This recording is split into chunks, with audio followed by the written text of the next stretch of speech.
background sa politika. Oh. Tapos mananalo. Anak ko lang to. Ikaw, pabor ka ba na ano, na taasan ng sweldo ng yung mga hinihingi niya, yung taasan ng sweldo ngayon? Magano ka? Pabor ka doon? Sa amin, pag dinagdagan kami, pabor sa akin yun, syempre. Ay, pabor sa inyo dahil may trabaho, yung ano, dadagdag. Oo. Pero ako, hindi ako pabor dyan. Pero kasi nga, Bakit? Alam mo, bakit ako hindi pabor? tataas din kasi yung mga bilihin, tataas din yung kuryente. Yun nga eh. Oo. Pag tinaasan yung sweldo, mautakan mo bang kapitalista? Saan kukunin ng kapitalista yung itataas na sweldo sa iyo? Di ba doon din sa produkto na kanyang ibinibinta?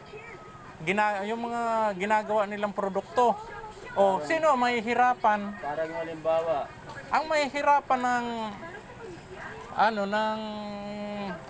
anong yan, pagtaas ng sweldo, ay yung mga katulad ko na maliliit ang kita. Kasi tataas ang bilihin yan eh.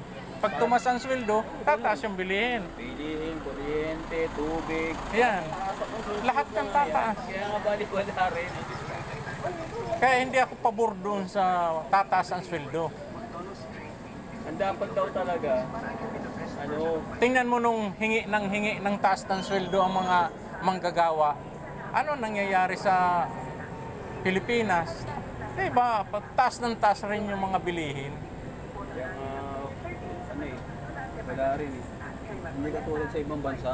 Kaya nga, Kasi sa ibang bansa, katulad sa may mga bansa na na mataas ang sweldo ng mga tao, tapos yung bilihin mababa lang. Dapat ganun. Kaso sa atin, parang hindi yata kaya gawin yun.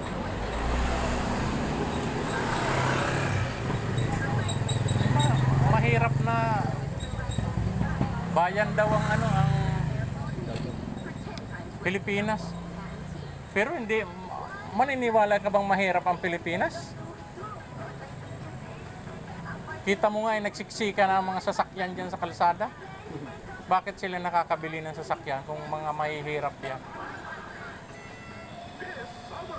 Hindi magbubuti nga ngayon, yung mga magbabasura, mga nakamotor.